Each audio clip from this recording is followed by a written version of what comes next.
Hi, I'm Alex Craig, and this is how I create. Welcome to This Is How We Create, a show that digs deeper into the creative life of contemporary artists of color. Discover what feeds their creativity and how they found or are finding their artistic voice. Through these intimate and candid conversations, you'll gain insights into the lives of creative professionals of color that are hard to find anywhere else. Welcome back to This Is How We Create. My name is Martine Severin, your host. Today, I'm delighted to sit down with Alex Craig, a remarkable self-taught artist, painter, and illustrator who embodies the spirit of creative determination. Not yet in her 30s, Alex has already made significant strides in both traditional and digital spaces, from publishing children's book illustrations to showcasing her work at prestigious events like the Black Girl Art Show in Atlanta. Her story, though, isn't just about artistic achievement. It's about the perseverance and authenticity that transform passion into purpose. Alex, welcome to the show. Thank you for having me. I appreciate it. Very, very happy to be here. So, Alex, you grew up in Kansas City, Missouri, and a little bit all over in Missouri. To start off, I would love for you to talk to us about how, in past interviews, you mentioned that from a young age, you were very expressive. Can you share with us some pivotal experiences when you were growing up that really shaped and sparked your interest in becoming an artist? Yes, absolutely. Very, very young. My mom is an artist. My mom is an artist. My cousin is an artist. My aunt is an artist. The artistry has been embedded into my family. So I've seen it very young. My mom's profession, she was an actual professional pastry artist. And then she turned into a full cake decorator. So different wedding cakes and birthday cakes and sculptures and things like that. My mom has always done that as long as I've lived, honestly.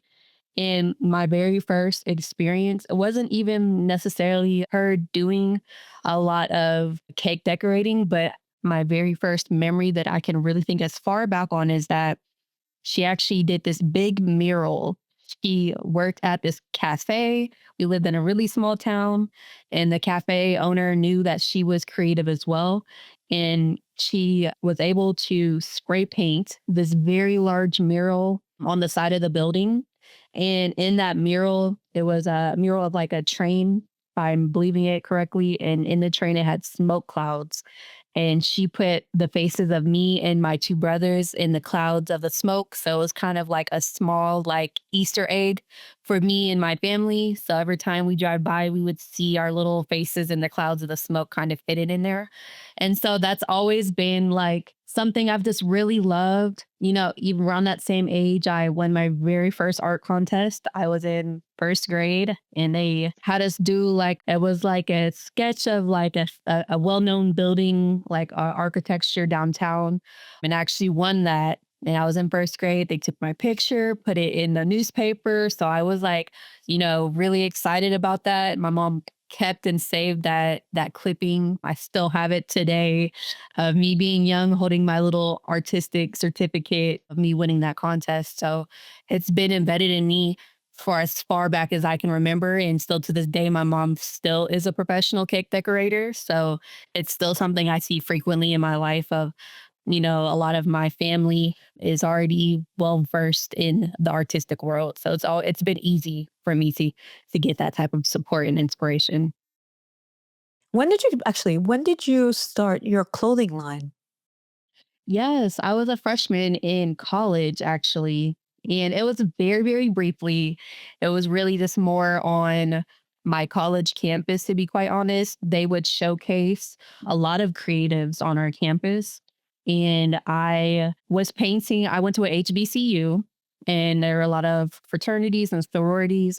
And I used to get commissioned to paint like customized like jackets and hats and all sorts of different things for a lot of the fraternities and sororities down there. And people would come to me always wanting a like custom something. And I always just in my free time would paint my own like purses and jean jackets and things like that. And I was like, maybe I should do my own kind of like clothing line in an essence. And that's exactly what I did with the support of my friends and my family. Our school threw an amazing fashion show, amazing models, other creatives that were on my same campus as well. It was called NRG. And I would reference keeping that same energy a lot through the brand of the clothing. And it was surprisingly, I was so nervous. I was so nervous. I didn't really know a lot of people because again, it was my freshman year. So it was really like me stepping out of my comfort zone. But I had a lot of support. I had friends and family that came to support me. It was a success. It helped me make a little bit of money while I was in school as well. Cause, just a normal broke college student and just trying to get what I can get. So it was a great way for me to showcase my ability, also profit off it while I was also in school as well. So it didn't last long in regards to the brand because I ended up leaving school early, but it was great that I had such a community that wanted something that I was making. That was my very first time, honestly, of people purchasing my art. That was my very first experience of that. And I'm like, okay, well, maybe I can sell this. Maybe it gave me a little boost of confidence that I can really dive and make this. I've always wanted it to be a career, but it's something of finally like seeing it unravel in front of you that, it is profitable and it's something that you love and they can come together in harmony and it can just be purposeful for me. And that's exactly what it was. It was a great experience. We had an interior designer called Tiffany Brooks on the show, and I asked her about being a self-taught artist, and she said something that was just amazing. She said, "I am not self-taught. I am taught by experience." And I thought that this was a great way to reframe the skills that we have. And, you describe yourself as a self taught artist, as a self taught painter. When you were at school, did you take classes in painting, in or even in color theory? Yes. So I ended up going to Lincoln University, the HBCU in Missouri. I went to school for 2 years and I was going to school for graphic design specifically. Now that school wasn't really, it wasn't known for their art program, to be quite honest. At that time, I was really just, I want to go where my friends go and, I want to really enjoy my experience and, just get a degree and I really wish in retrospect that I did pick a school that was catered more to my field specifically, because there was only me and one other person going to that school for graphic design. So it's two people on a campus. And the other person I was in school with was a great kid. But yeah, it really didn't fulfill, I feel like, the things that I needed because there wasn't a lot of kids that were going to that type of program. And so the teacher that I did have, his name was Mr. Gardner. He was lovely. He was very like, he did teach me how to explore with different materials. That was my first time with experiencing with chalk, which is great, and oil pastels and structure of human anatomy. He used to make us draw the entire human body by bone, by vein, by muscle. So it really helped me structure how I look at anatomy of people, which is very much, if you look at my art, I paint a lot of portraits.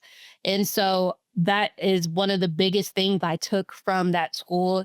Not only in retrospect, I really wish that I would have listened more to him, to be quite honest, because he had a lot of experience. He had been at that school for many years. There was to a point where there's a well-known museum in Kansas City. It's called the Nelson Atkins Museum and he wanted to choose somebody from our HBCU to do an internship at that museum. And he wanted, it was between me and one person who was not a person of color. And he was like, if I had a choice, I would want our HBCU to be represented by a person of color.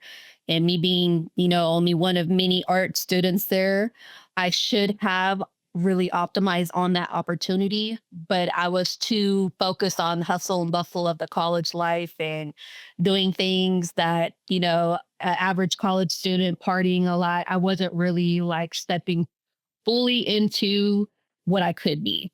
And I feel like that's a really deep regret. And I really appreciate the love and support he always had for me and showed for me when I was at school, because he did teach me a lot of great things, just like the anatomy and how to structure human, exploring different materials, stepping out of my comfort zone, things like that, taking criticism, because that was very hard for me.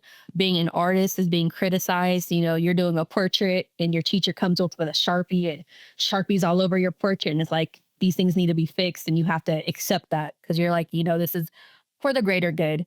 And so, even though I did not graduate from that school and I only went there for 2 years, I feel like I did learn a lot from that one teacher. So it's something I really appreciate and will never take that type of experience for granted again. Have you kept in touch with him?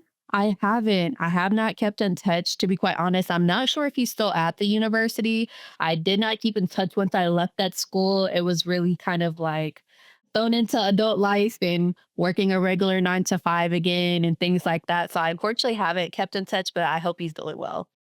If you do, it's always really nice to get back in touch with your teachers. When I go home and if time permits, I still meet with my photography teacher from college. The other thing I was going to ask you is about we don't talk very much about how to take criticism here on the podcast.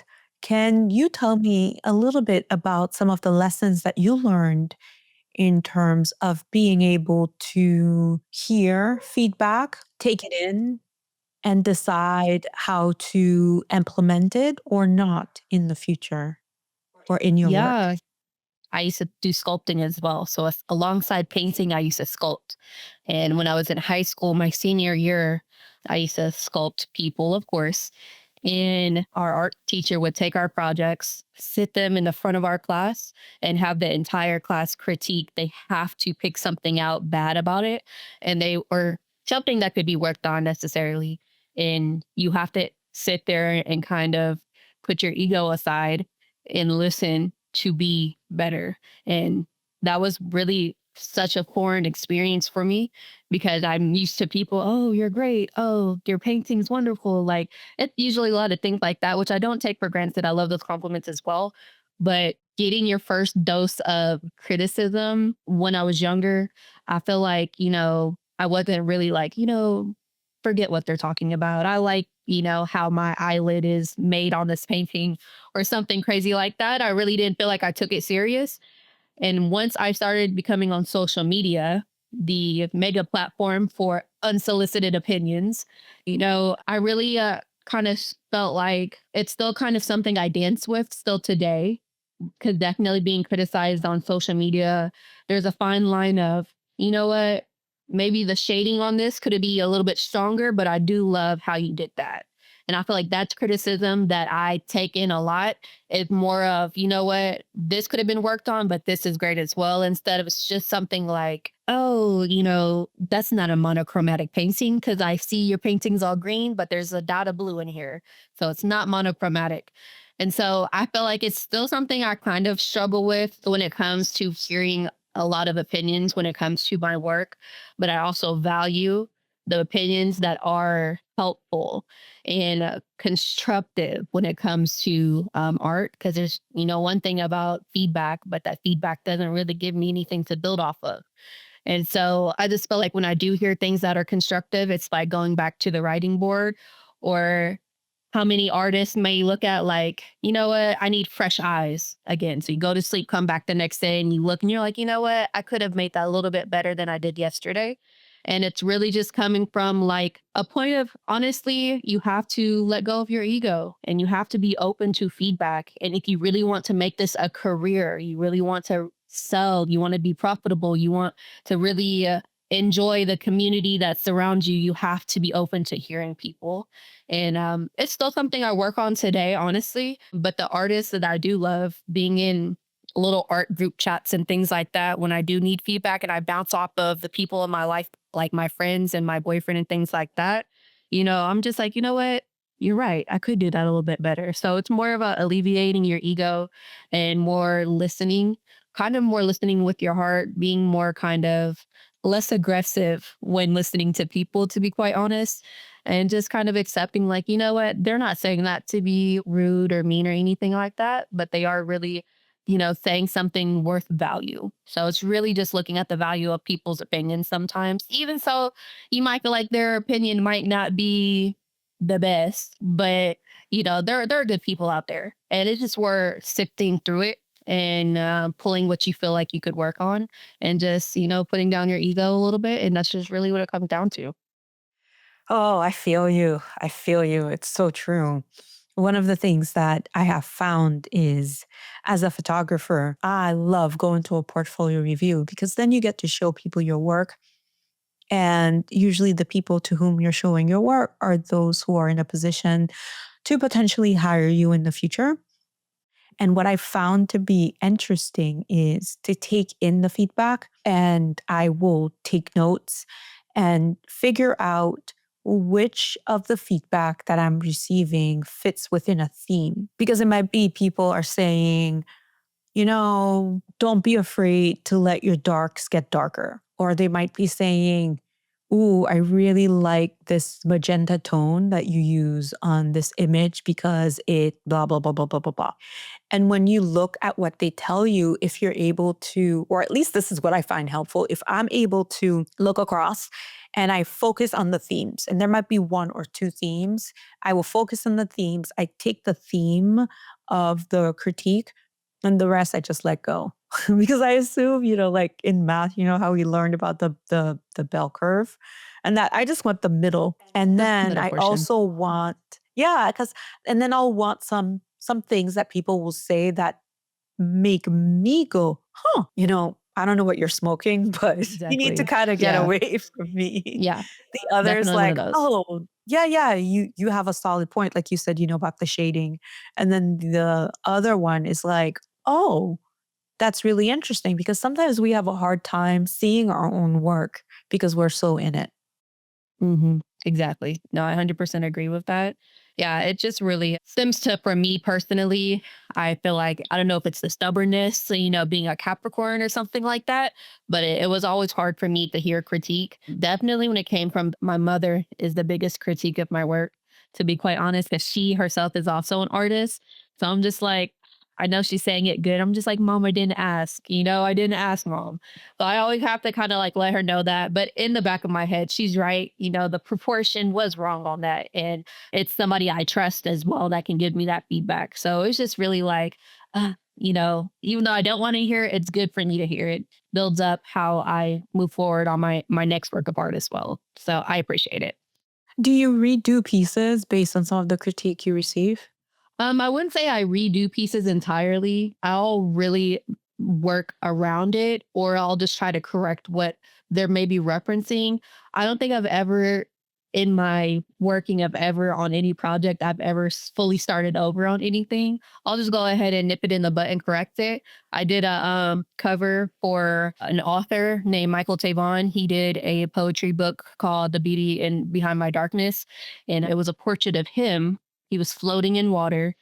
And when I always give my people who commission me space to give them feedback, I send them updates like, I'm going to send you frequent updates. Let me know if you want to change anything. Cause I feel like that's important because a lot of people have a hard time sometimes maybe speaking up. And I want to make sure I give a space for the people who do commission you or want my art that you have a voice too. And just giving positive feedback, like, oh, my face, my beard, if you can tweak that just a little bit, and you'll know you're right. Actually, your beard could have been shaped a little bit different or something like that. And it just really comes down to hearing what they're saying in perspective, being in their shoes as well. So I appreciate every feedback I do get. It's something as I'm getting older, I do appreciate even more. Being younger, I was a little more stubborn headed and didn't appreciate that kind of feedback just because of my ego. And it's just more of something not only inner that you have to work on just as a human and life in general is, easing your ego, but it will also show great just for any activity, any hobby that you like, anything that you do in life in general. So it's always appreciated. How has the journey been for you in terms of finding your artistic voice? My artistic voice, I don't feel like it's been difficult for me and general just because I've had so much support around me. If anything, there's been times where I'm like, maybe, I'd fall off of art for a little bit. And my family will constantly harass me, like, oh, when are you going to do your next project? They'll send me art contests and art shows and opportunities. My family is my biggest supporter. My friends are my biggest supporter. So even if there's days where I'm out of it when it comes to my art, my family will not be. They know what it is when it comes to me and my craft. And I love everybody who supports me. My cousin Rochelle, she was the reason why I opened my Etsy and professionally started, you know, um, selling my art and things like that. If it wasn't for her, which she also harassed me many, many years, I finally listened to her and it was the best thing I could have listened because I didn't think I could have collectors on the aspect of what I have. And it's been such a blessing. I wish I would have done it sooner. If there's any advice I could give, is that there is somebody for everybody when it comes to art. There's so many people, even if you don't feel like you found your audience, or maybe you feel like you haven't got a sale this month, keep going because somebody will find it. And as long as you keep promoting yourself, you keep showcasing, and just staying true to what you love and really stepping into it, it will come back tenfold. And I really, really do appreciate my cousin for giving me that kind of support because I really wouldn't have opened my Etsy if she didn't harass me as long as she did. So shout out to Shelly for real. Can you walk us through the process of starting your Etsy shop?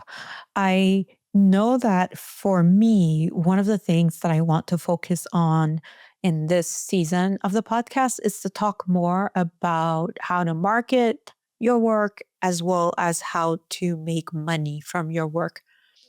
Uh, Walk us through, your cousin Rochelle, you said, right? Yes. Rochelle says, "You got to do this." And so, Alex, you're like, "Okay, Rochelle, I'm going to do it." Alex, what is the first thing that you did when it came to starting your Etsy shop? It was such a learning process when I first opened my Etsy. Lord, it was such a learning process. When it comes to opening up a shop on any platform, specifically just Etsy for me, I felt like it was very, very user friendly. It showed your stats. It sends you amazing updates. It lets you break down your percentages correctly, what you're selling, sell tax, what in what area where you're based at, how much shipping is in that specific area, if you're maybe overpricing or underpricing. It's such a user friendly application. I feel like the things that I really struggled most when I first opened up my Etsy is I was selling prints and learning how to ship internationally, which I don't currently do at the moment, just because there are a lot of different guidelines when you do ship internationally that I was learning on the go. I didn't have any clue about, but just how to package, make sure that you're getting your product to that customer in the best quality possible. And that was a learning experience. I was shipping my prints flat like a regular mailing envelope and they would get damaged a lot. And it would, you don't want that type of feedback on your shop, definitely if you're a small business, because every review counts.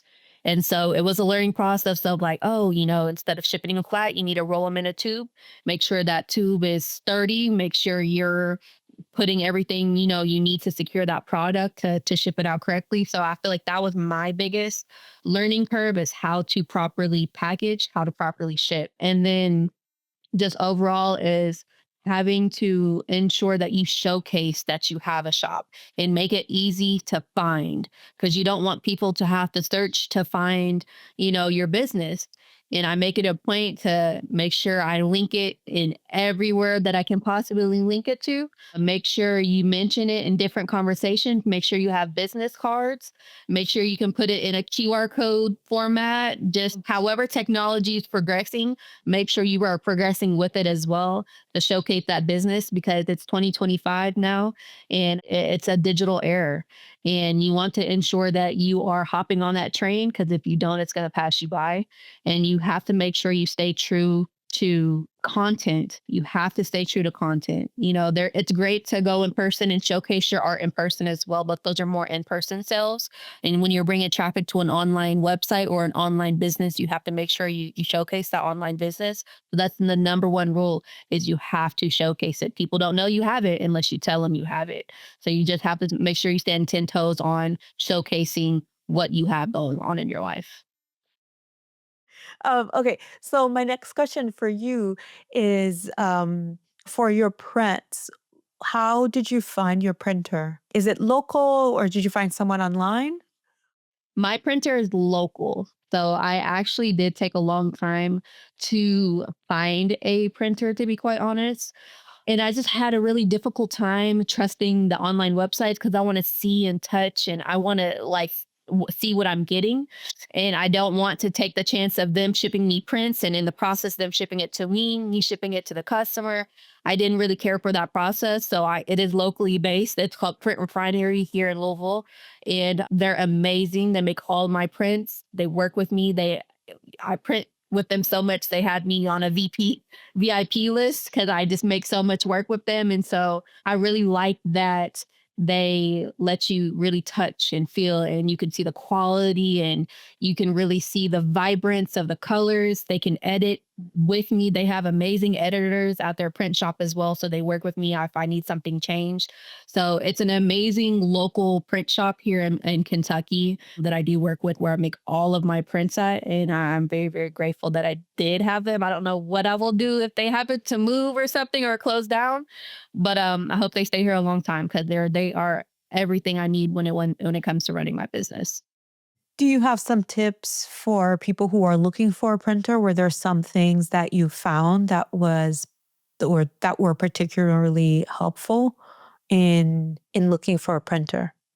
It really just depends, I feel like, more where you're at when it comes to like more location. If you don't have like a local print shop, it's going to be trial and tribulation. I recommend for you to order like a single print from multiple different platforms, compare and contrast what you do like, what you don't like, learn about the different textures and the gloss and the matte and things like that when it comes to your prints. If you want it to be a little more glossy when you have a customer hang it in their home, or do you want it to be more of a matte or a little bit of shine to it? So you have to really search about the product that you're using when it comes to printing. I prefer to print on luster matte photo paper just because it gives it a beautiful finish. It's not too glossy, so it interferes with the work itself. It really does showcase and it's really showcases the color and more just the overall artwork itself. So if I do recommend anybody that does print, look into luster matte photo paper. It's beautiful, high quality, very structured photo paper. It's not kind of like a papery poster kind of print. It's really like photo paper. So it really just comes down to doing your homework, finding what best fits you, compare, contrast, see what you like, see what you don't like, and trial and tribulation. Continue to hustle at it, continue to do it, and that's just really what it comes down to. If you want to run your own business, you have to do your homework for it. Where's the mic, Alex? Whoosh. Right, mic drop. Right. Yeah, mic drop. I swear there Yes, must yes. be like a mic drop sound that I could make. A little DJ board to the side, like get them sound effects in there. Yeah. My personal sound effects is the dance hall horn. I was just thinking that just a second ago, like, "Bah, bah." Yeah, one of those for sure. Yeah, totally. That's like my favorite one. Okay, cool. So you work in several different mediums. You work with acrylic paint, you do digital art, you also do book illustrations. How has it been for you to work across these different forms? And do you think that when you switch from one form to another, how does it affect your expression and how you express yourself? Yeah, so I started doing my digital probably maybe the past 2, 3 years. And my digital and my paintings actually come in one because it helps me edit what I want to see and what I'm painting. And any of my sketch, instead of sketching it on, pen and paper, all my sketches I do digitally first because I like to see what colors I like, how big I want it to look on my canvas, different textures and things like that. So a lot of my digital and my paintings come in intersect as one. And it does help me just kind of practice, I feel like. It helps me know like my cues and my values when it comes to painting. Digital is not easy. I do a lot of my digital artwork on Procreate. It's an application where you can do a lot of more. It gives you a lot of different brushes and you can textures and you can paint as if you're really on a canvas. And it is really very, very, very much a learning curve when it comes to digital work because it's a little bit different when it comes to just, having to layer your different ideas in the application itself. You have to, do again a lot of homework when looking into just digital artwork in general.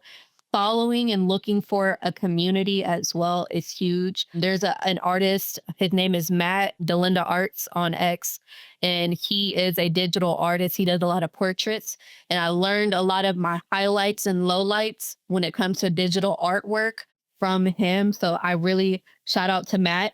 There are a lot of other artists as well online.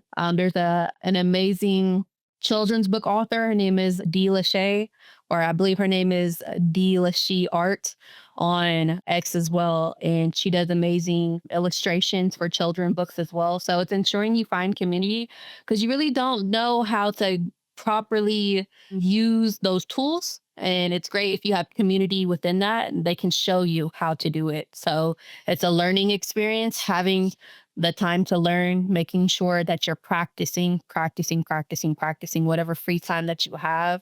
This doesn't just happen overnight. You have to ensure you're putting in the work for it as well. Many digital sketches, a lot of, again, anatomy sketches as well, taking it back to my roots of just learning the different structure of the human body as well. So it really does.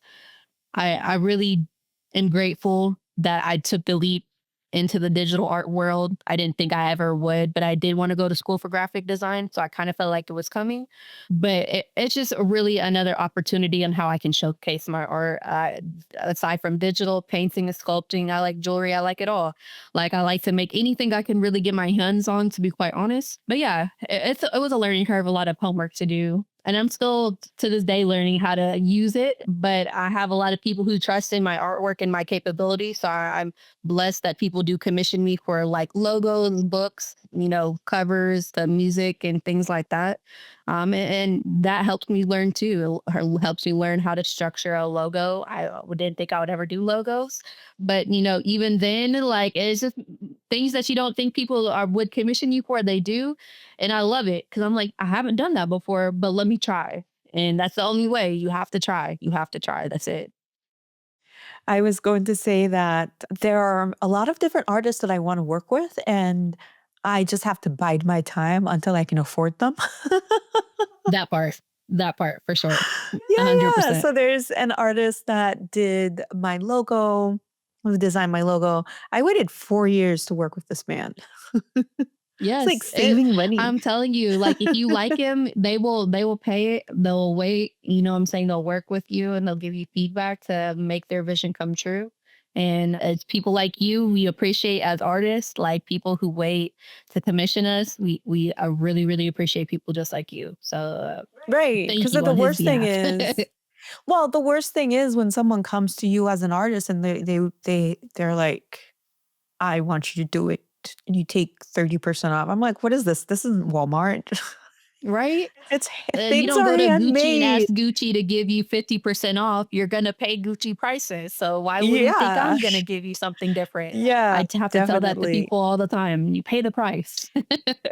Well, it's very interesting to me how on your Instagram, one of the posts that you pinned is the fact that you're taking commissions. How did you come up with your pricing? Yes. So a lot of my, and still to this day, I get told I underprice my artwork.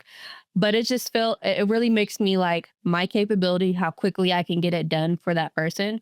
Cause I still do work a regular job like regular people, and more of my art is my second job as well. So it's just kind of like I want to make art that people can get, normal, regular people. I don't I want to sit here and kind of, I want my art to be available. And that's just really what it comes down to when it comes to pricing. I've been told many times to price my artwork higher than what I do, but I want my art to be in people's homes. And sometimes people can't afford a $5,000 painting. And I really want people to come to me still as a regular person that works a regular 9 to 5 that can afford my art. I want to be available to the people who support me. There might be a pieces that I do that are just something I make by myself, like the one behind me that I do price at like $3,000. But if you can't afford this $3,000 one, I have artwork for you. And I like to work with people, and my prices fluctuate depending on what you want. But my main goal is to be available for my community. And I really don't base it off of like, I guess, like, oh, a regular person might make $25 an hour and I'm going to price it per hour. I don't really price my artwork like that. I just kind of do a standard price for that one canvas. And if we want to build up like details or add-ons from there, the price may increase. The price may decrease depending on, if you're not getting a lot, you're just getting a single person portrait, nothing behind them, just a person. It might even decrease. So it surely depends on what the person wants, but I want to make sure that my artwork is available for regular people. And I'm a regular person. I don't feel like I'm above or needing to charge outlandish prices. That's just my own opinion. I have art people that like to sell their art for $10,000, and that's beautiful for them.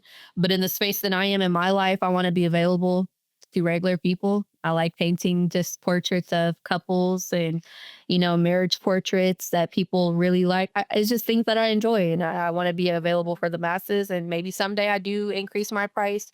I don't know, but right now I know in this season of my life, I want to make sure I'm available for the regular people as well. I love that. So at this point, as we close out the episode, I'd love to talk about your color sense and your color palette. That color palette is extraordinary with the blue, the oranges, the mauves. Can you tell us about how you came to that style and to creating that story? Yes, I have so many different colors of paints, and I always, out of this very vast collection of paint that I have, I always just get pulled into blues. And I don't know what it is. It's just, I guess, something naturally inside me. I just love the color blue. I love showcasing it on different shades. And for some reason, I like orange a lot. So you're going to see that as a reoccurring thing in my painting. It's just of a natural color that I love. So you're going to see when it comes to just paintings I choose to want to paint, you're going to see a lot of my colors that I do love. I might kind of dibble dabble in a different, color scheme on a different portrait, but I feel like my home base is always going to be blue. And I don't know if it's just a calming effect when I see that color. It was always my mother's favorite color growing up. So she had a lot of turquoise and blue jewelry.